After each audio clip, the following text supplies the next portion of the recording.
primero agradecer esta invitación y la alegría de encontrarme con viejos compañeros de militancia como Carlos Carballo. Creo que estamos desde el Perdón, vamos con Carlos. antiguos compañeros de militancia. No, antiguo no, che, viejo, dije yo viejo, bueno. Con Nahuel, con María Eva desde el Foro Hídrico, que la conozco. Bueno, con todos estos compañeros con los que hemos ido avanzando y haciendo camino al andar. Porque realmente para nosotros que hace 24 años levantamos esta bandera allá en la Cumbre Mundial de la Alimentación en 1996, justamente de la mano de Vía Campesina, y la trajimos acá como una rara avis, nadie sabía de qué hablábamos. El hecho de que en boca de nuestro presidente de la Nación aparezca la palabra ha suscitado todo este gran debate en el conjunto de la sociedad. Eso nos alegra, nos emociona, nos entusiasma, y sobre todo, compañeros, yo quiero señalar, además del marco político en el que se da, una de las cuestiones fundamentales que está atravesando esta propia reunión. Cuando se gobierna desde el escritorio, se gobierna de alguna manera, de una manera. Cuando se gobierna desde la experiencia, desde el trabajo territorial, desde pisar en la tierra, desde la incorporación, como se da en esta etapa, de los luchadores sociales a los estamentos oficiales, se gobierna de otra manera. Entonces sí que decimos que gobernamos para todos. Esta es la nueva señal de la época, esto es lo que yo quiero señalar, porque no son casualidades que Nahuel esté al frente del mercado, no son casualidades que varios de nuestros compañeros de militancia estén en los ministerios, de uno, del otro, de todos los signos. Es decir, yo el otro día, en una reunión como esta del Ministerio de Desarrollo Social, señalaba esto. Yo viví el ministerio aquel de mi vecina, yo soy de Loma de Zamora, se imaginan, cuando se quiso imponer la soja solidaria a través de los comedores escolares. Lo vivimos, y venía desde el ministerio la idea. ¿Y de dónde venía? Y venía desde las presiones de los más fuertes, como siempre. Y lo resistimos, y lo resistió la sociedad entera. Y no es lo mismo un ministerio que apela, en primer lugar, convoca a trabajar a los que vienen trabajando en el territorio, y después se empiezan a elaborarse las políticas públicas, haciendo aquello que decía Monseñor Ayeleli, ¿no? Poniendo el oído en el pueblo. Esto es lo fundamental. Y sobre todo, el concepto de soberanía alimentaria es tan político y tan actual en medio de esta crisis internacional, porque es crisis del modelo productivo capitalista en el mundo entero, no en nuestro país, en el mundo entero. Y esta crisis, este modelo de producción, es el responsable de esta pandemia que estamos viviendo. Cuando el presidente dice no es la cuarentena, es la pandemia, nosotros decimos, es la pandemia que, como decía García Márquez, es la crónica de una muerte anunciada. ¿Cuánto hace que venimos señalando que estos eran los riesgos que íbamos a atravesar? En la salud, en la naturaleza, en la vida de poblaciones enteras. Y así esto se da. Y fíjense en ustedes que en Europa los debates post-pandemia giran alrededor de que tienen que cambiar el modelo. ¿Por qué? Porque son dependientes. Y acá yo traigo una frase que estoy usando mucho, que se dio en un discurso, nada menos que en la FAO, en una reunión internacional, donde uno de nuestros amigos, esos amigos queridos que siempre quieren visitarnos, diríamos así, decía que un pueblo o un gobierno que no resuelva los problemas de alimentación de su población es un pueblo que tiene amenazada su seguridad. Una seguridad, la seguridad nacional, decía, una seguridad que no depende de la boca de los cañones, es una seguridad que depende de la autosuficiencia alimentaria, fundamentalmente. ¿Saben quién lo decía? Nuestro queridísimo amigo George Bush. Bueno, entonces, no es porque yo lo tenga como referencia bibliográfica, se imaginarán, pero sí es importante tener en cuenta que no podemos seguir diciendo ese latiguillo de que producimos para 400 millones de habitantes en medio de un plan y un programa contra el hambre. Son contradicciones. ¿Cómo es posible? 400 millones y no abastecemos los 17 que están en riesgo. Bueno, entonces estas son las cosas que tenemos que desentrañar. Y hablar de soberanía alimentaria es, como dice bien Nahuel, es abarcativo no solamente desde el punto de vista o el enfoque multidisciplinario como lo abordamos en las cátedras, desde el punto de vista biológico, tecnológico, sociológico, demográfico, tiene todas las aristas. ¿Por qué? Porque la alimentación puesta sobre la mesa hasta que llega a nuestra mesa atraviesa todo tipo de caminos, atraviesa todo tipo de dificultades, de aciertos, de errores, por supuesto.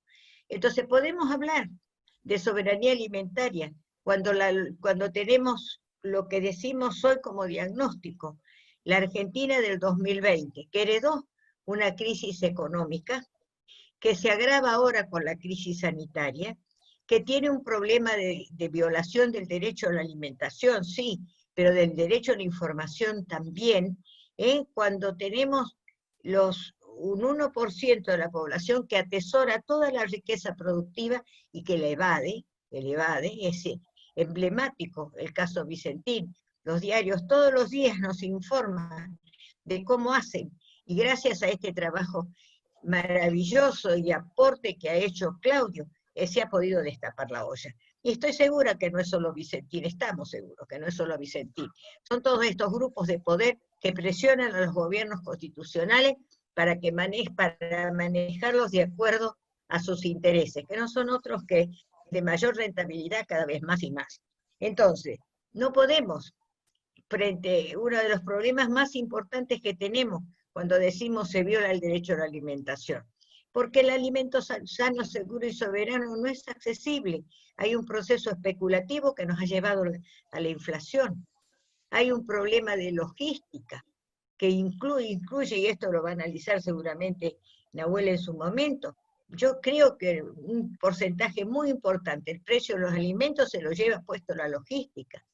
Y la logística que dice que en un país tan extenso se sigue distribuyendo los alimentos de una punta a la otra del planeta por vía terrestre, que el neoliberalismo se llevó puesto nuestra marina mercante y nuestros puertos, que el neoliberalismo destrozó los ferrocarriles que, si bien estaban diseñados para venir al puerto de Buenos Aires, como lo diseñaron los ingleses, estábamos en condiciones de avanzar más y formar toda la tela de araña que nos comunique el país entero, que nos llevó puesto, y por suerte recuperamos nuestra línea de bandera. Entonces, si nosotros no resolvemos los problemas estructurales de fondo, como el tema del transporte, no podemos hablar de soberanía alimentaria.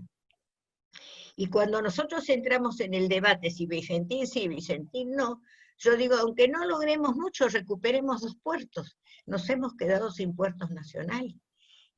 Han quedado el puerto de Ushuaia, el puerto de Santa Cruz, creo todavía en manos de las provincias, pero toda la cuenca esta del río Paraná, vale la pena ir al Google y ver puertos, y uno se asusta de ver que no nos quedó nada, y que los dueños son los Vicentín, son los Cargill, son los Monsanto, que no solamente son dueños de los puertos, que nadie sabe lo que entra y lo que sale, sino además de los barcos, del transporte. Hemos perdido a Elma, hemos perdido la línea marítima, que era nuestro orgullo, nuestro honor. Entonces, parte del trabajo, la soberanía alimentaria, significa recuperar estos avances. Significa, de una vez por todas, porque desde que nacimos como nación tenemos este problema, recuperar las tierras que las regaló Don Roca, que las regaló los señores colonialistas, a sus amigos y a sus favorecidos. Porque no podemos decir cuando nos critican o cuando nos halagan, que me muestren o que nos comparan con los países europeos o desarrollados, que me digan cuál de esos países tiene un solo dueño que tiene 1 millón de hectáreas, que tiene dos dueños que tienen 2 millones de hectáreas, que no sabemos qué producen, pero lo que producen es para el exterior y no de acuerdo a las necesidades de nuestro país. Entonces, cuando nos comparemos, no comparemos con lo bueno, comparemos también con las cosas que son una rémora y que son un atraso. No podemos hablar de soberanía alimentaria si no tomamos de una vez por todas el toro por las astas y resolvemos el problema del acceso a la tierra. Mientras hay productores que están arrendando, y de esto Nahuel sabe un montón, a precio dólar, porque la especulación es con la tierra, la especulación es con los alimentos, la especulación es inmobiliaria, la especulación se da con capitales extranjeros o nacionales, se da en todos los planos, y es el pueblo que está pagando eso. Los altos precios de la especulación, en el caso de la tierra, niega o impide el acceso a los pequeños productores, a los agricultores familiares, que son los que traen el 70% de la lechuga, del pan, de la leche, del queso a nuestras mesas. No se llevan el aceite de soja y la harina de soja para alimentar a los animales y para alimentar a los automóviles. Primera cuestión. La segunda cuestión, necesitamos desmonopolizar, no solamente, pero fundamentalmente, el sistema alimentario. Por eso saludamos con alegría y con emoción el deseo o la intención de expropiar Vicentín. Hay causas de sobra que hablan que esto es una medida soberana, es una medida de política de fondo, es una medida que apunta a lo estructural y que la necesitamos. Entonces, de pronto en nuestras propias filas se estableció el debate. ¿Para qué? Si para repetir lo mismo. No, para repetir lo mismo no. Primero, para recuperar 2 puertos, nada menos. Segundo, para reconvertir, en lugar de moler, para hacer aceite de soja que les gusta o que lo usan los chinos en especial en su alimentación, haremos aceite de girasol. Y en lugar de hacer harina o molienda de soja, moleremos harina y moleremos centeno y moleremos los granos que forman parte del pan nuestro de cada día. De esto se trata. Y al mismo tiempo, si tenemos una dirección, primero tenemos que recuperar la plata.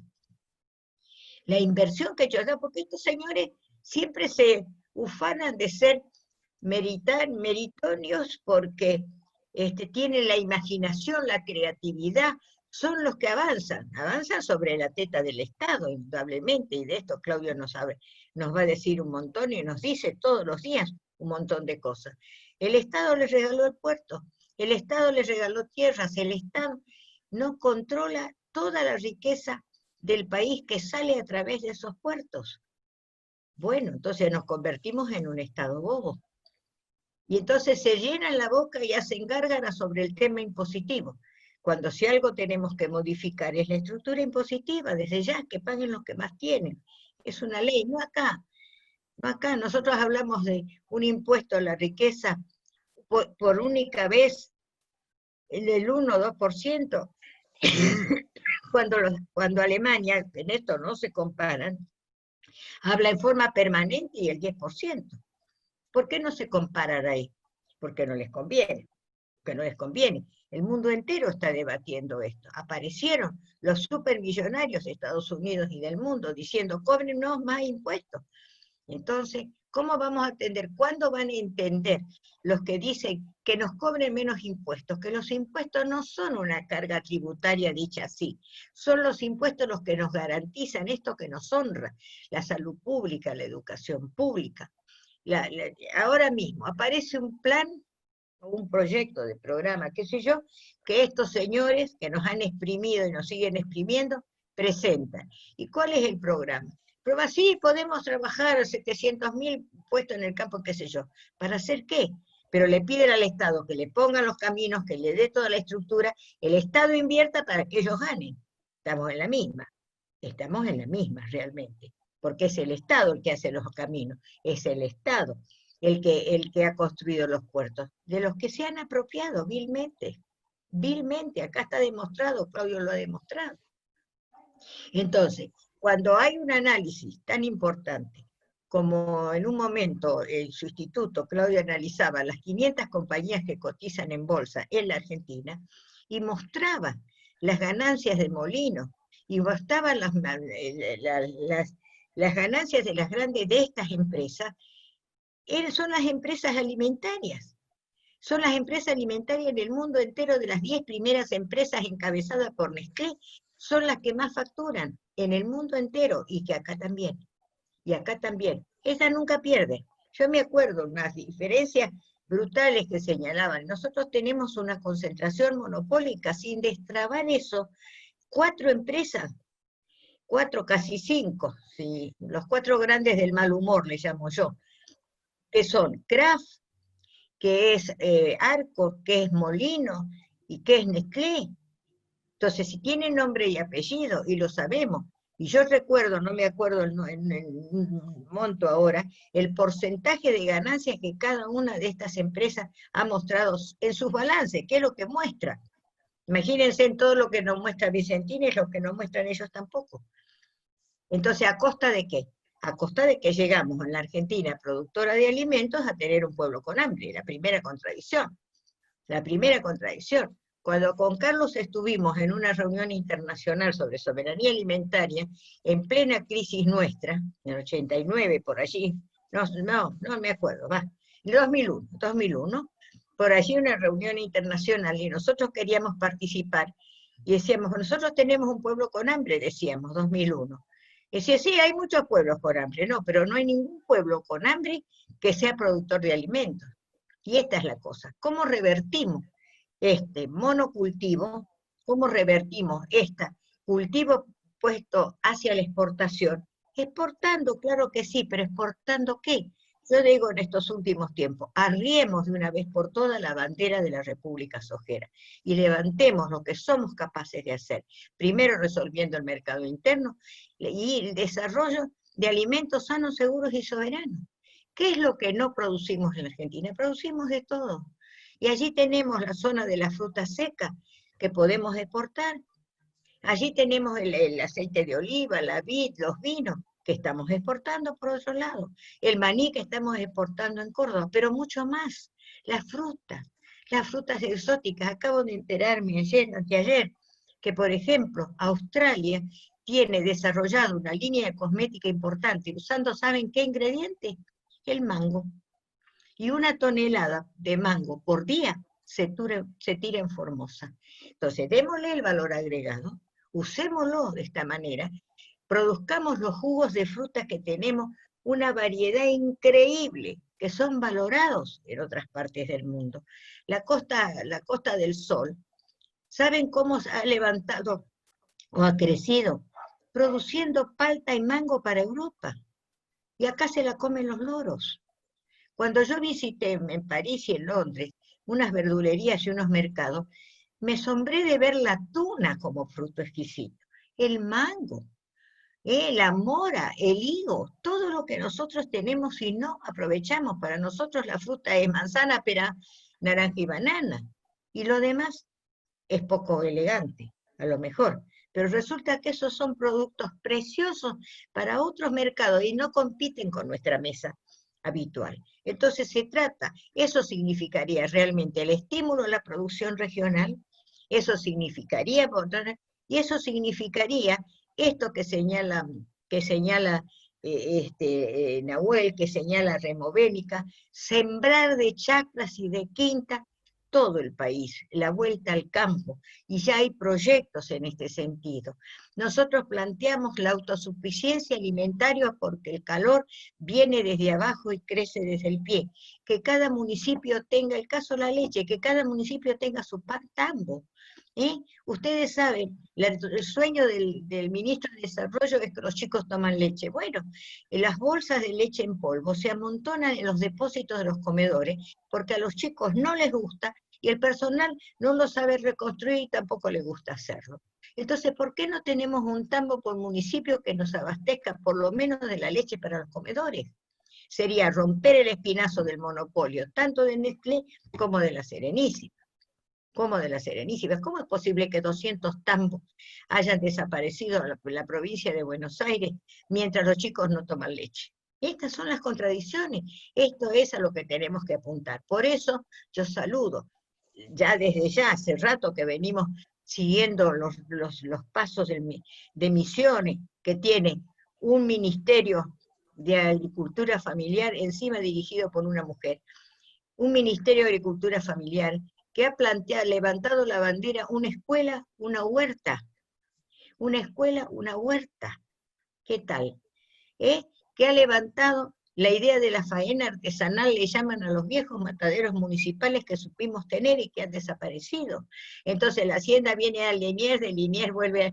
Entonces estos son los costos que podríamos bajar del costo de la alimentación y volver a tener la carne y la leche en nuestras mesas, el queso privativo. Y ahora, gracias, esta es la otra medida de gobierno que yo saludo, gracias a las experiencias de los movimientos sociales en las luchas contra la crisis del 2001, surgió, por lo que nosotros llamamos teóricamente estrategias de sobrevivencia, la economía social. Y hoy esto es lo que se está aplicando, que los ministerios compren en gran escala a los productores, un logro y es un avance. Y en este sentido tenemos que ir y fortalezcamos esto de la provincia de Buenos Aires de apoyo a la agroecología. No podemos seguir con el plato fumigado y el plato contaminado. ¿Saben lo que dice una niñita de Santiago en un flyer que por ahí circuló? Nosotros no podemos caminar, pero ellos siguen fumigando, tienen impunidad.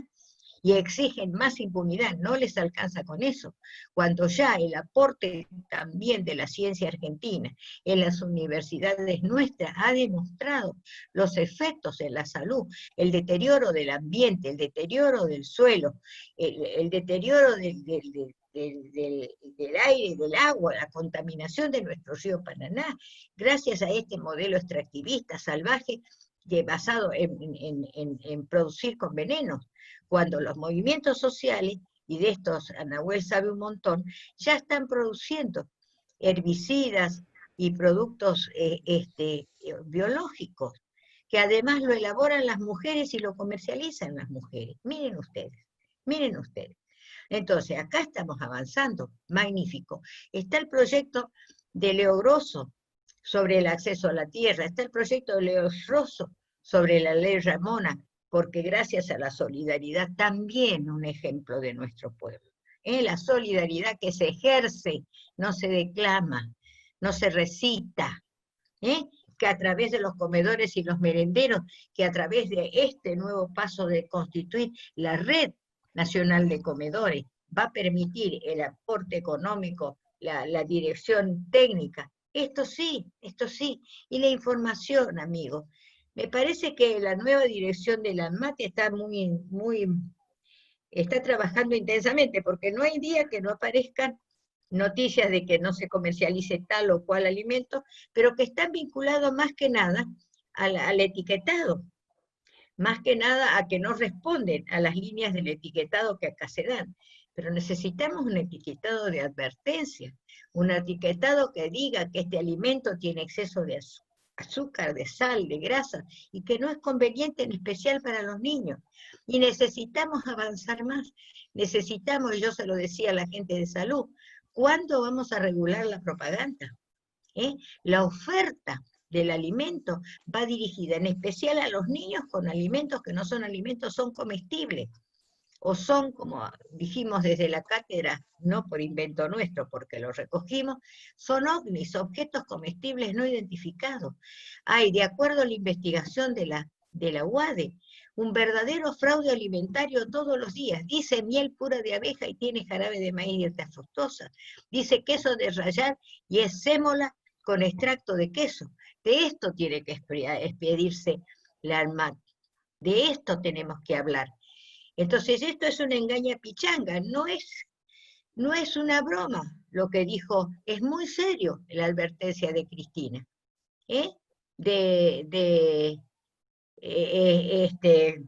¿Cómo era la palabra? De cuchuflito, de pindonga y cuchuflito. Son alimentos que tienen esa característica, no lo son comestibles. Y miren ustedes lo que pasó con la leche. Apareció una leche que no era leche, era leche en verde y grande, pero que era extracto, producto lácteo hecho a base de, pero tenía soja y tenía agua, como el viejo lechero que agregaba el agua en los tachos, aguaba la leche. Entonces, ¿de qué estamos hablando? Estos son los controles que necesitamos, esta es la información que necesitamos. Esto, resolver en primer término el costo de la alimentación, manejando y dominando el tema de la inflación y de la especulación, y haciendo que produzcamos sobre bases agroecológicas y no con veneno, entonces sí vamos a ir pensando en que estamos levantando la bandera de la soberanía y que la estamos poniendo en práctica. Y para esto, por supuesto, hace falta lo que fuimos construyendo, porque no nos han vencido, al contrario, hemos avanzado. Desde que levantamos esta bandera en el país, se construyeron los pueblos, la organización de los pueblos fumigados, los médicos de los pueblos fumigados, la red de abogados y abogadas que defienden la soberanía alimentaria, el Basta es Basta en Paraná, las Madres de Ituzaingó, la red de cátedras de soberanía alimentaria, la RENAMA, red de municipios que apoyan la agroecología, como la bandera es Gualeguaychú, es el ejemplo. Desde el municipio todo lo que se puede avanzar y desarrollar. Ahora se suma Tapalqué, estuvo Guaminí. Hay ejemplos, hay ejemplos. Entonces, en este sentido tenemos que avanzar. Y para eso tenemos una sociedad bien informada, organizada, que va a pesar más que el núcleo del poder económico en la medida que sepamos valorar y avanzar con las políticas que están al servicio del pueblo y de la nación y no al servicio de los intereses especuladores de unos pocos. Gracias.